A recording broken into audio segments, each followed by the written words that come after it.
Hey, Jerry Hansen back again with Success Builders. Today I want to talk to you about something called the DISC Personality Assessment.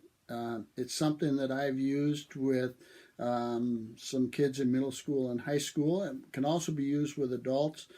Gives us a personality inventory, and it's really a fun thing to use. We learn about our personalities, kids learn about their personalities, and then what that means. What does it mean if I'm an I or an S or a D or a C?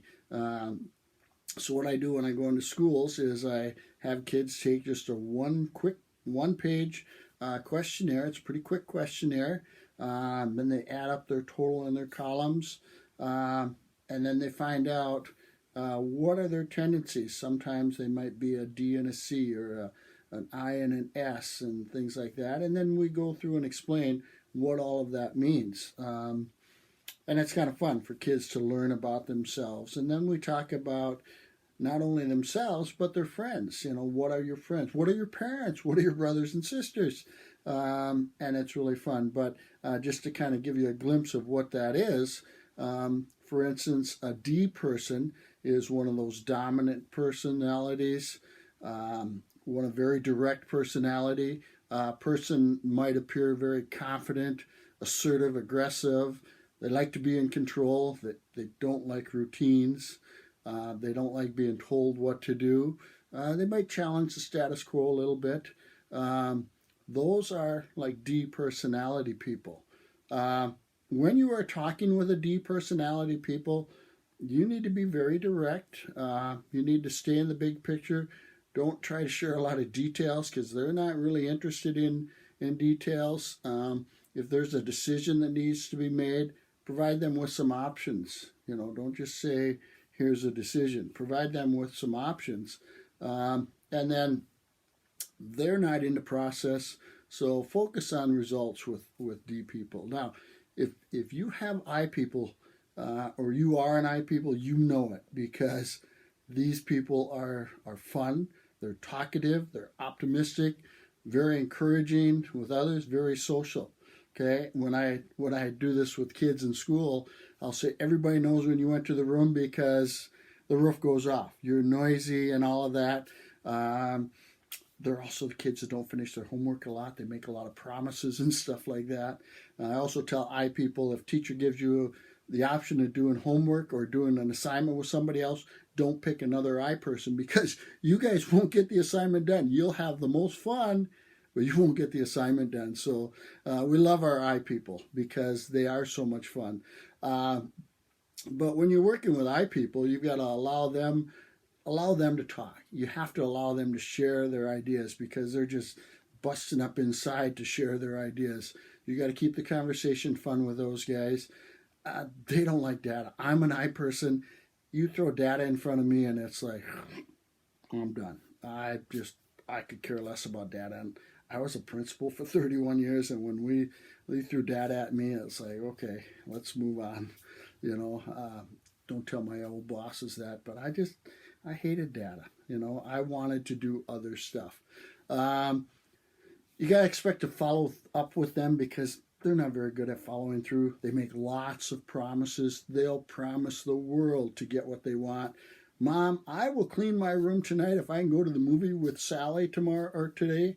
They'll never follow through. They'll make all kinds of promises to get what they want, but they never follow through. So with those guys, you just have to provide a lot of short information in a friendly way. Make them think it's their idea. Those are the I people. The S people, now, the S people, they're very supportive. These are like your nurses, things like that, teachers, coaches, counselors. Those are S people. They're very loyal and they're reliable. They're good listeners. They don't like a lot of confrontation. Now, they're often mediators. See, I was an I and an S. Those were my qualities when I took this. By the way, not very good qualities for a principal, so I had to fake it a lot. So with these people, you just need to keep the conversation pleasant and friendly. Steer free of any confrontational type words. If you pin these people down, boy, they're going to shut down on you because they don't want confrontation and they don't like being bullied. Nobody does, but especially these guys. They like being appreciated. They will be loyal. They will be the ones that are the steady eddies. If they make a promise to you, they will keep it. I tell I's to go find an S to help them with their work because they will help them. They will do things. If an S makes you a promise, you take it to the bank. They're going to keep that promise. So when you're working with an S, just be a very supportive, nice soft tone with them. You'll have them hooked. If you start raising your tone with them, being very direct with them, they'll go into their shell. That's when you're working with an S. If things change on them, you need to provide them some time to adjust to that change. They don't like that change very well. Okay, so if things are going to change, you got to give them a little heads up on that. Our C people. When I work with kids, I tell them that the C people are the ones that are going to make a lot of money. They're the analytical people. They're organized. They're structured. They work well within a schedule. They really prefer to work alone. They're also real quiet and reserved. And so I tell them, if you have a friend that's a C and they just want some alone time, don't think they're mad at you. It's nothing you did as a friend. It's just that that's their personality. They like some alone time.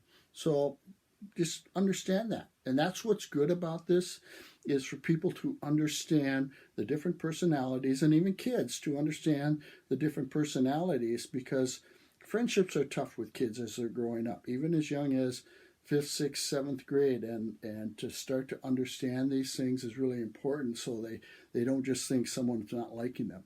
It's good for them to understand that it's just personalities, and that's what it is. So those C people, they're the ones that hardly raise their hand in school. And when I do this with teachers, I tell them that your C people won't raise your hands. Your D people will, because they will know the answer.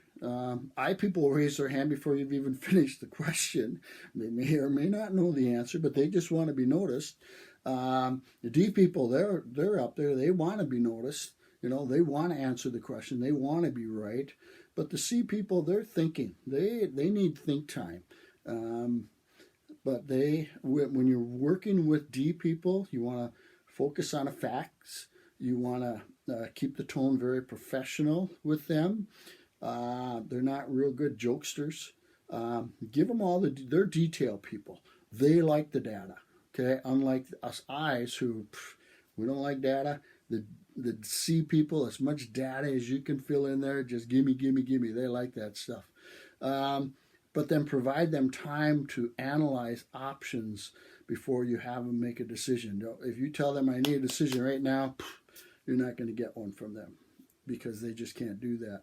Okay? And they may ask many questions because they have to process all this stuff. Okay? So those are some things to keep in mind. When you're talking with a D or a C, ask them, what did you think about that? What did you think about that? Because they're the thinkers. When you're talking to an I or an S, you ask them, how did you feel about that? Because they're feelers. Okay? If you ask them if you ask an I or an S what they think about that, they're going, I don't know. Really don't know. But if you ask them how they feel about that, you'll get a good answer. Just like a D and a C. If you ask them how they feel about that, they probably can't tell you how they feel about that. But they can tell you how they think about that. So just a quick learning on what the DISC is, the DISC. It's fun to do. You can learn a lot about that. I enjoy doing that with kids at school. It'd be really fun to do that with parent groups so they could understand their kids. I catch myself too often analyzing people. When I see them, I start categorizing them.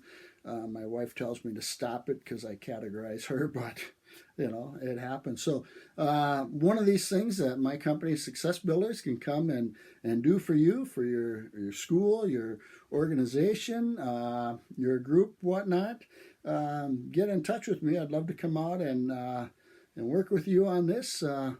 Again, contact me at successbuildersjh@gmail.com. Till I see you again, have a great week. Thanks. Bye-bye.